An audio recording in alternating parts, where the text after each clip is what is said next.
Welcome back to the NW Sportscast. Today we are doing our Mariners pitching grades. We did our Let's do it. offensive I'm grades excited. last week. It was an awesome video. Go check that one out. Our editor did a really good job with that, so shout out to him. Um, and it's time now for our pitching grades for the 2023 season. So let's start with the starting pitchers, beginning with Luis Castillo. Drew, what's your grade? Yeah, Luis Castillo, he had a good year, towards the end of down the stretch there, it was definitely a disappointment. I think his last two or three starts were really subpar, but when you look at the bulk of the season, Castillo was really, really good. Um, 3.34 ERA, had 14 wins, leads the team in both those categories for starting pitchers, I believe.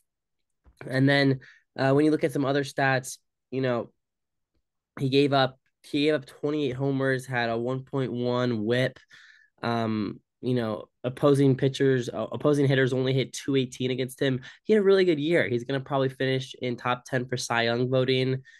But he is meant to be an ace, and you trade away guys like Marte and that blockbuster trade for Castillo in order to win big games down the stretch when you need him the most in September and October.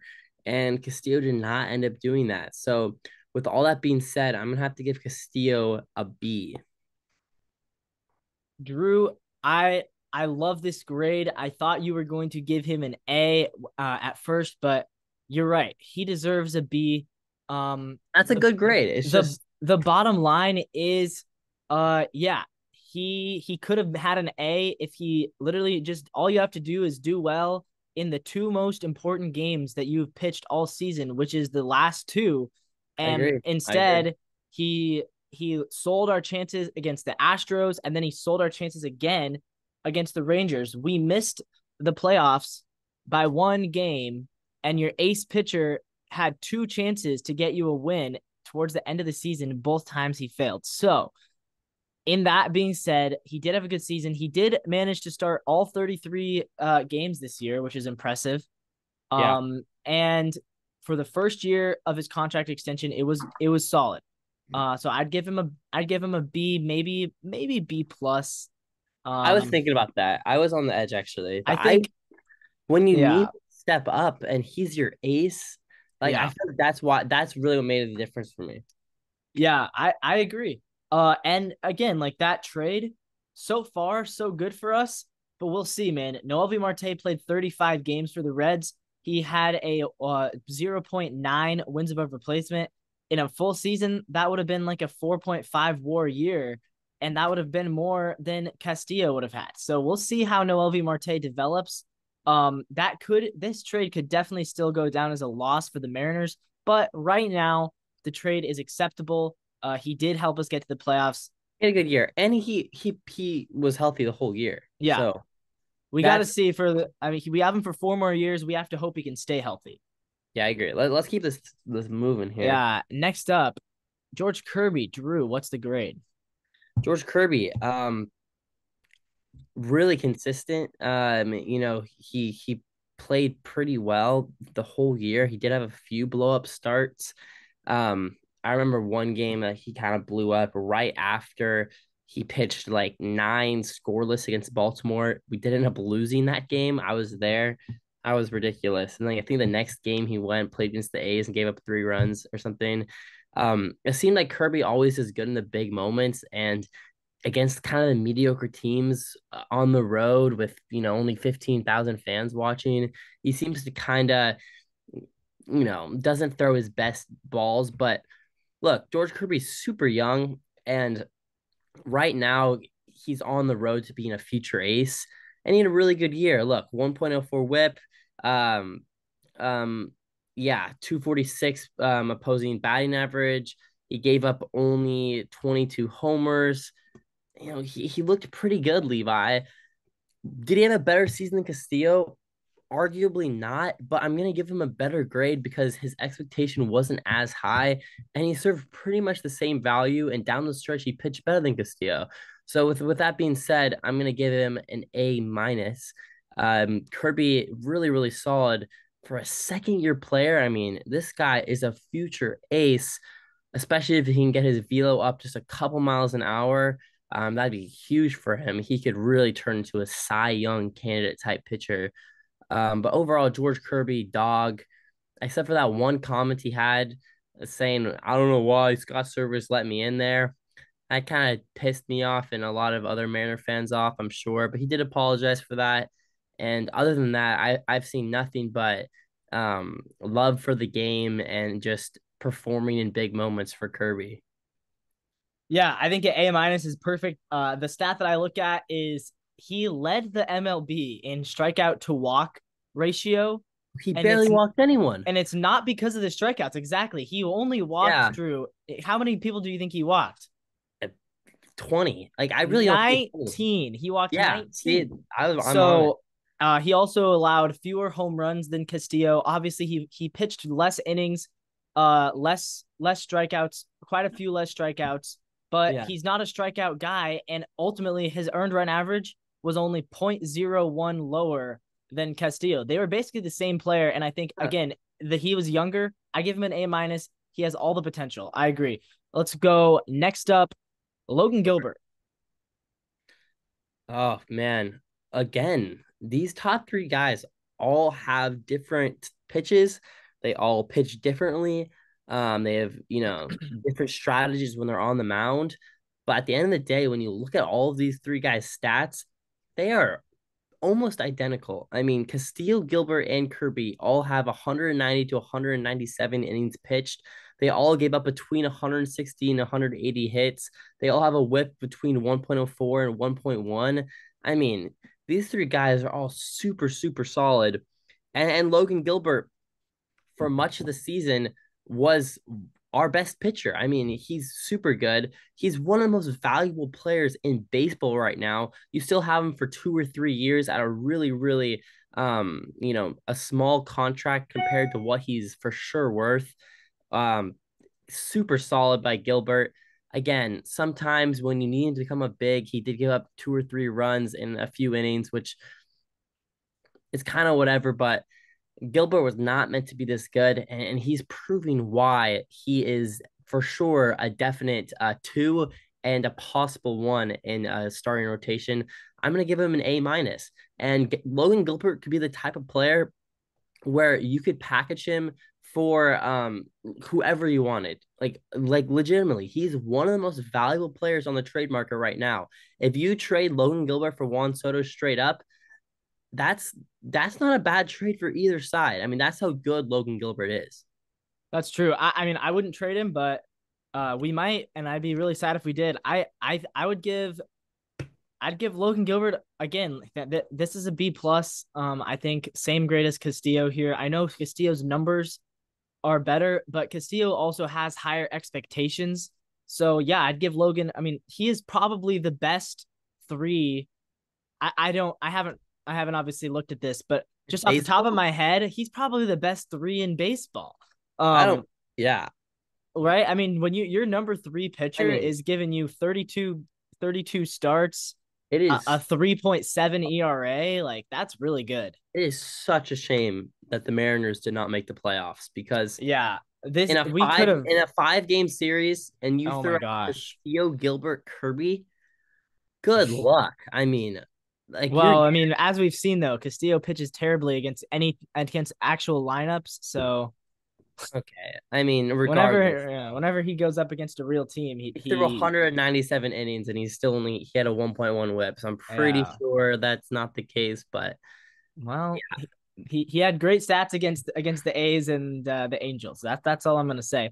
But yeah, as far as Gilbert goes, so good. he's Gilbert is very good. very I will solid. say you said he wasn't supposed to be this good. I think this is about what he was supposed to be. I mean, he was a I disagree. first round pick. He was rated as the 25th best prospect in baseball at one point. Like I this disagree is how, because I think Gilbert was never meant to be this good. but I don't. he was at one point he was a top five pitching prospect in the entire league.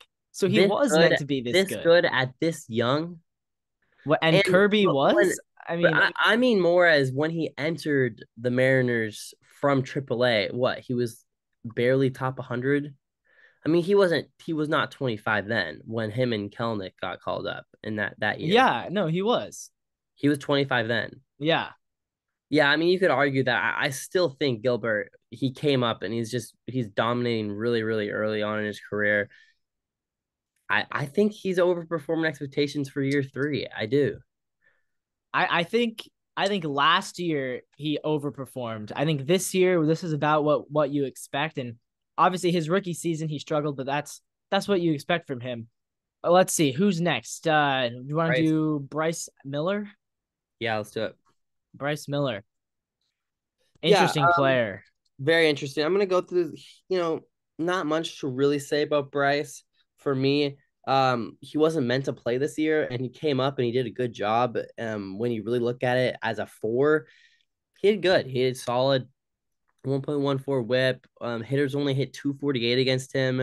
His kryptonite is he gave up, he gave up 18 homers and only 130 innings pitched, but he was solid for a rookie. I'll give him a B, borderline B plus when you compare him to what he was meant to be, which is maybe a call up in September. I mean, I don't know. Like he needed to step up and he did. He didn't really get injured. His fastball is really, really good. If he has a few secondary pitches, he should be he should be a future 2 or 3 in this league. Bryce Miller, yeah, he was a great player for the Mariners. I can't complain. Yeah, I'm gonna give him a B minus. I think ultimately, again, he's probably better than most fours in the league. But still, he wasn't amazing. 94 ERA plus. So he's just slightly below average. He's a rookie Compared, though. compared to the average pitcher. So that's what I'm saying. So if I was grading him on a regular player, he would have a C minus for being slightly below average. But since he was a rookie, since the expectations were not anything close to what he ended up doing. Mm. He went for that really torrid run in May when he was like 6 starts in a row with like 5 strikeouts and one or few runs allowed. And then he kind of let his foot off the gas towards the end of the season. But that's kind of what you expect from a young player. So yeah, I think a B minus is pretty fair here. Yeah. A little low just because I think he's a rookie. Did not mean wasn't meant to be this good, but you But I know, mean, you can't say like just because someone's a rookie, you get to have a higher grade. I mean, I think I'm being pretty generous. I give him a whole letter grade higher. I'm not saying I'm being generous. I'm saying compared to what he was meant to be, and as a four, which is what I'm grading him as, he had a really good year. I So guess I'm grading him a little bit less. I mean, you could say, well, if Gilbert's the best three, then why didn't you give Gilbert an A plus? I gave what did I give him? A B plus? Yeah, we both did. Yeah, But because if I he's but if he's the best three, because Gilbert was meant to be a lot better than Miller. okay, I don't know. I gave Miller a B. Yeah, and I gave him a B minus. We're not even We're that different. we're close on this. I don't. Yeah. Well, you said I was a little low on it. I just think that I think B minus is a little low. Well, I think B Other is than a that, little high. So that's fine. If only there was something in between. yeah. Next up, we got Brian Wu. This is a guy, in my opinion. Look, Brian Wu, 18 games, a 4.2 ERA. He goes 4-5, and he was very much hit or miss. He had like 4 or 5 games where you watch him and said, "There's no way this guy is a major leaguer." But he also had 4 or 5 games where he gave you 6 innings, no runs. Yeah, So so Miller and Gilbert really kind of were even out. Like by the end of the season, it was like you pretty much knew what you're gonna get. It was gonna be 3 runs from Gilbert, maybe 4 from Bryce Miller. Brian Wu, you don't even know it. He might give up 7, he might give up 1 any given day. Ultimately, I'm giving Brian Wu a C plus. Again, if I was judging him against any pitcher in the league, it would probably be lower. But again, Brian Wu, he started the season in Double-A, and he's a 23-year-old kid. Like he hasn't thrown more than 100 innings in his career in one season. Like not yeah, he did he never did that in college. He never did that in the minors. He's literally never done that, I believe, since like when he played travel ball in high school. So the fact that he gave us 87 innings, 93 strikeouts, C plus. What's your grade? B minus. Maybe I'm a little too maybe I'm a little too high on these pitchers. Haven't given any of Uh, them a C. But again, maybe I'm too stuck on this comparing to what they were meant to be. This guy was not meant to sniff the major leagues, and he played really well. He was on a pitch count the whole year. Outside of Luis Castillo, he had the highest strikeouts per nine of any starter on the Mariners, 9.5 strikeouts per nine. He blew up in a couple starts against the Rangers. If you take away those few starts, he was right there with Bryce Miller. I mean, Brian Wu played really, really well this year, and it's only up for him. I really do. I think in the offseason in the Mariners professional the major league system and getting him right and getting his arm ready to go and pitch 150 innings next year will do him justice, and he should be a really solid 4 or 5 for the Mariners for years to come, hopefully. yeah, and we'll get into this later, but just really quick off the top of your head, Miller or Wu, do you think we should trade one of them or keep them both? Depends. Obviously, depends what you would get, but I'd be open to trading either or both. I would. I'd be open to trading anyone outside of Castillo or Gilbert. I mean, outside of Castillo and Kirby, I would trade Gilbert too. I would keep Gilbert, but yeah, I agree. Wu and Miller, I think should both be on the table. Okay, That's we not a knock against let's them. That's not a see. knock against them. That's just me Yeah. saying who else started this year. We could really quickly go through. Well, Marco's the only other one who actually started We could do significant. Hancock, He pitched 3 games. I mean, but Hancock didn't it really was do just anything. Give him a C. yeah, yeah, that's fine. I mean, his first few starts, I kind of knew what we were gonna get. Really mediocre pitches from he had like 4 or 5 pitches that are all like C pitches. So in the offseason, I hope Hancock comes with a better fastball or a better off speed or something. But yeah, Yeah. Hancock wasn't really meant to play. I mean, and then he came up and then got hurt. It was kind of weird for Hancock there. And then Marco got hurt. So did Robbie Ray, Flexen, who was a starter for us for a few years, was in the bullpen for a little bit and then got released. So yeah, that's kind of it, right? Who came up from the Rainiers a few times to pitch. Well, I mean, Marco threw 10 games. I'll give him a grade here. Marco, I'll give him a D plus. Yeah, 5.2 ERA. Just Yeah, I'll didn't give him a D just didn't minus. do a whole. He did actually have 4-1 record, but record is not everything. He's just. I hope he doesn't. I hope he's not on the team next year. Like all love to Marco, but I think he's lost it. And Chris Flexen, that's an F. 7.7 ERA. He was terrible. I actually think that I think Marco will be on the team next year. There's no real reason to DFA him right now because you're still gonna end up paying his contract either way. So why not at least bring him to spring training, see what he's got, and Yeah, maybe he can be a 5 for you. I just don't see the benefit in DFA in a guy that you're paying what $12 million, something around there. How much yeah. we're What paying? is his contract? I don't know. It's kind of it's not great, but it's just for one more year, so might as well see what he's got. And Flex, I'll give an F. Moving on, we got. You want to just go into the bullpen? Yeah, let's go to the bullpen. Okay, Munoz, Levi, what do you got? Oh, Munoz. Look, he's really frustrating to watch at times, but ultimately the stats say he's pretty good. He winds up with a 2.94 ERA.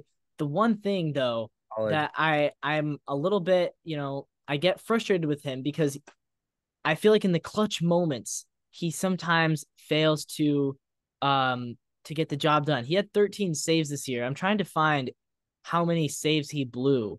Um, because I mean the numbers are great. Lots of strikeouts, 138 ERA plus. He was Mhm. he was very good as far as the underlying numbers go. But then you see, 13 saves. How many save opportunities did he have? Yeah, I don't know. I'm gonna look at that because in my mind, like he blew like quite a few games for us this year. He had 16 save opportunities and he had 13 saves. Really? So that's not bad, actually. So he only blew three? According to the official MLB.com website. That that's okay. Wow. Yeah. He did blow up Wow. games in like the eighth inning or something a few Yeah. times, He but yeah, winds up with 14 holds as well. So yeah, I mean he was good. I'll give him a B plus. did that stat then there kind of change your mind? I think you were leaning more towards a B minus maybe, and then Yeah, now I guess I just inflated some of those games where I yeah. maybe thought he blew, but yeah, that's okay. Munoz only threw 49 innings, but he was a closer. So, Matt Brash got to 70 and Topa got to 69. Even Spire had more than Munoz. He was hurt a little bit in July, something like that. He had kind of rough start to the season, blew a game against the Red Sox, and then had a really good middle of the season, and then kind of was the pitcher of the month or relief pitcher of the month in August. And then in September, pitched really, really not good is 4-7, 2.94 ERA, et cetera, et cetera. But I mean, this guy throws 100 plus with one of the nastiest sliders in the league. Um, this is kind of what you expect is a pretty solid relief pitcher slash closer. And that's what he was for us this year. This is what I expected. So I'm gonna give him a B plus, like you, Levi. He was good. Borderline great, but just a few things to clean up. And if he played a little bit more, is when I would kind of push him into that A category. And he also, I mean, not that wins and losses are everything. 7 losses that led Yeah, that was yeah, third most on the team and the most from anyone in the bullpen. So yeah. yeah, And also, when you look at guys like Munoz, like Matt Brash, you have to look at their numbers a little differently than when you look at guys like Saucedo or Gott, because who's facing the meat of the lineup? Who's facing 2, 3, 4? And Munoz and Brash, who's facing exactly. who's facing 7, 8, 9 in the seventh inning. That's going to be Saucedo and Gott, and that's no knock on them. That's just Scott Service is going to put his best relief pitchers against their best hitters. So Munoz is consistently facing the Jordan Alvarez of the world, and Saucedo and Gott are facing the Peñas. So it's just kind of it's a comparison, but it's just Yeah, keep that's true. keep that in mind, and he still played good. So yeah, Matt Brash, Levi, Matt Brash, I was the biggest Matt Brash hater for the first half of the season great because year. he was more so than Munoz. He was blowing games left and right for us. You wanted him in Tacoma for a little bit. And he ends up with a total of 5 blown saves and 4 saves. So yeah, that's not great. But he did get 24 holds. He led the team in holds, and in the second half of the season, he really turned it on. He winds up striking out over 100 guys, 70 innings, most innings from anyone in the bullpen, 78 games. He came in almost every other game. That's a lot. I wonder if he may Uh, have he he may pitched have a actually lot. led the league in games pitched. I'm not He sure about that. pitched I'm gonna a check on lot. that. So ultimately, I'm giving Matt Brash a B plus. Same thing as Andres Munoz. He's a very I think he's a very good as a setup man. He can be one of the best setup guys in the league. I think I just want to see him get a little more control over over like not walking guys as much. Yeah, Matt Brash led the entire MLB in games pitched with Wow, 78. That's nice. impressive. And he ends up with 9 wins on the season. That's the third most on the team, it looks like, fourth most on the team. So yeah, I'm proud of Matt Brash. He listened to all of my complaints and he got better as the season went on. That's what we needed him to do. Yeah, B plus. I'm with you. Still Brash only has 25 years old too. Brash has like literally the best slider in the game when it's on. Like it's crazy. I mean, the thing moves 3 feet. It starts in the right hand's batter box and moves all the way to the other side. It's ridiculous when he's on. The caveat is, of course, when he's on, because Matt Brash walks a lot of guys, and you know, he puts balls in the middle of the plate a little bit too much for me, or it's way above where the catcher is trying to get him to put the ball there.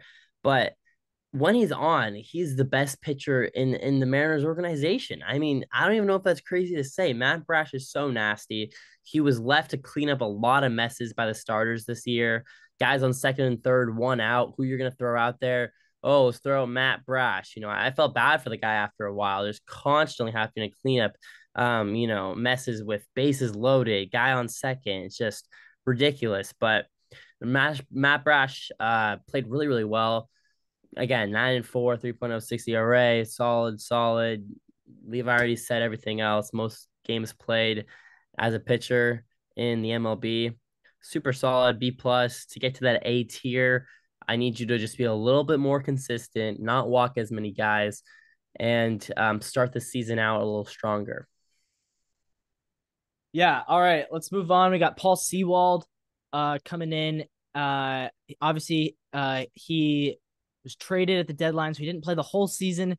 But for me, I have Paul Sewald at an A. I think he was as good as we could have asked for a closer. He winds up with 21 saves out of 24 opportunities, 2.93 ERA. Drew, what is your grade? I'm gonna give him an A minus. Really good, great year by Seawald. But that's kind of what I expected. And he blew a few saves there. Didn't play the full year for us, so I'm gonna give him an A minus. But really, really well done by Seawald. Yeah. All right. Then we got some of the guys in the back end of the bullpen. We'll talk about at least three of them. Justin Topa, 75 games. I did not realize he played that much. 2.6 ERA with a 5-4 record. He also ends up second on the team in holds. So in the second half of the season, they really started throwing out Justin Topa in high leverage situations. 23 holds, three Yeah, saves. I have Justin Topa getting a B plus. I have him as an A minus. Yeah, honestly, you could But say I'll Drew. You actually talked me out of giving him an A minus with your little caution, remembering that he may or not have been pitching against some of the best parts of the okay, lineups. Whereas Munoz is going up against the top, Topa maybe not going up against the top of the lineup, but yeah, A minus, B plus, he's in that range for sure. yeah, I mean 2.6 ERA. That's below Brash and Munoz. And where Those did we get him from? Didn't we like sign him off the streets basically? I think when Munoz got hurt in the beginning of the season, correct me if I'm wrong. I think then that's when Topa started to play for us. I Yeah. remember being in Chicago and thinking, who's this Topa guy? I mean, he just keeps coming in the seventh and eighth inning and just gets the job done. So he had a great year, way more than we expected. And it seems like the Mariners do this every year. They just get these random players on in the bullpen and they throw 70 plus innings. I mean, Yeah. just For crazy a stuff. 32-year-old Yeah. who had 17 career games played They saw in something his they liked. career. They saw something they liked. I mean, Yeah. whoever scouts the relief pitchers for the Mariners should get an extension until the end of the century. I mean, this Yeah, is I crazy. agree. So yeah, super good. And then yeah, All right, we got Scott Gabe next, Spire. Fire next. Yeah, Gabe Spire, 3.79 ERA, 69 games. So he also pitched a lot. 2-2 record. He did a lot Yeah. of Oh, coming in just to pitch to lefties. He was kind of our left-handed specialist. I'm giving him grading against other left-handed specialists. I'm giving Gabe Spire a B minus. I'm gonna give him a B. I'm thinking about B plus right now. I'm debating it. Gabe Spire again, not meant to be this good. Was Yeah. really really solid. He was pretty much what was he one of only a couple left-handed pitchers we had? I mean, we did not have many. No, we really did not have many at all. I mean, really huge for us. And then down the stretch, he did play really well. He was one of the few pitchers that played really well. That Friday game to keep our season alive. I remember this. JP Crawford ends up walking it off. He's the hero of that game. But in order to save Munoz and to save Brash for that Saturday game, which we ended up losing, Spire comes in and throws 3 innings of no or two. I think it's 2 innings of no run baseball against the Rangers there. I mean, that was huge. I mean, and he did that consistently. He came in, put out the fire and gave us a couple of bulk innings when the starters struggled. And Spire was not meant to be this good, so I'm gonna give him a B, right on the edge of a B plus. Yeah, that's fair. Um, finally, let's look at we're running out of time for this, but let's look at one more reliever who played a significant amount of games. Taylor Saucedo, 52 Yeah. games, 3.59 earned run average. He ends up with one save, 47 innings. Yeah. And Taylor Saucedo, he didn't really pitch much high leverage though, only the three holds. And he did have one save, one blown save. So he didn't do a whole lot of high leverage work, but still, Taylor Saucedo pitches a lot. And with a solid ERA, I'm giving Taylor Saucedo a C plus. Yeah, I'm with you. C plus. He was good. Yeah. Wasn't great. Um, Pretty much an average relief pitcher. He was solid. That's kind of all I have to say about him. Yeah, we can do a quick fire for some of these other bullpen guys. Trevor Gott, 30 games, 4.03 ERA, 0-3 record. What do you got? I mean, yeah, he pitched 30 innings. He was fine for us. I remember him coming in and, did he have a couple he had a couple big moments, I think, where he helped put out the fire again. Solid C plus, B minus, right around there. Yeah, I'd put him at about a C. Then you've got I mean, he didn't do a whole lot for us. We end up getting rid of him. Isaiah Campbell, 27 games, but he pitches a 2.83 ERA, 4-1 wins We didn't get losses. rid of him, did we? He what's that? We didn't get rid of him. We still have him, right? We have Isaiah Campbell. We Yeah, traded Trevor Gott. yeah. Yeah. Campbell, so we called him up, sent him down, and then after we called him up the second time, he was very good. I would give Isaiah Campbell a B, and I think he has potential actually to rise significantly in the bullpen ranks next season. Yeah, I like Campbell a lot. I think he came in and was like, "Oh, this guy's gonna pitch when we're down 8-2 and for the in the eighth inning," and then Yeah. he did that, and then he was like, "Oh, this guy's not bad." And then towards the end of the year, there he was pitching in like big games. So Yeah. And Campbell, finally, yeah, oh looking yeah. forward to it. Probably gonna give him, probably a C, but still good year. And finally, I have to admit, I was wrong about this one. I was very annoyed when we traded for Trent Thornton, but he ended up actually playing pretty well for us. 23 games. He has a 2.08 ERA as a Seattle Mariner.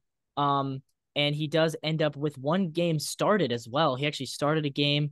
And he has four holds. Trent Thornton, I would actually give Trent Thornton, I know he didn't pitch very much for us. I would give Trent Thornton a B plus. C, he didn't stick out to me. He did fine. He I mean, had a two. He had a 2.08 ERA. I'm not gonna give him anything higher than I gave guys like Campbell or Saucedo. Well, he pitched a lot better than Saucedo I mean, yeah, as far as runs. when you're up 8-2 and you're facing 7, 8, 9, yeah, you're gonna get out. So I don't know. I'm saying for a guy who I expected literally nothing of, I was sure, surprised, and I can give him a C plus. You he talked proved me me into it. wrong. C All right, plus. C There you plus. go. There you go. And with that, that's gonna wrap up the Mariners pitching grades for the 2023 season. If you guys like this video, make sure you check out more of our channel. Make sure you check out the offensive player grades as well. Mhm. Leave a like, leave a comment, give us your grades down below. And yeah, subscribe to the channel. We'll see you guys in the next one. Go Mariners.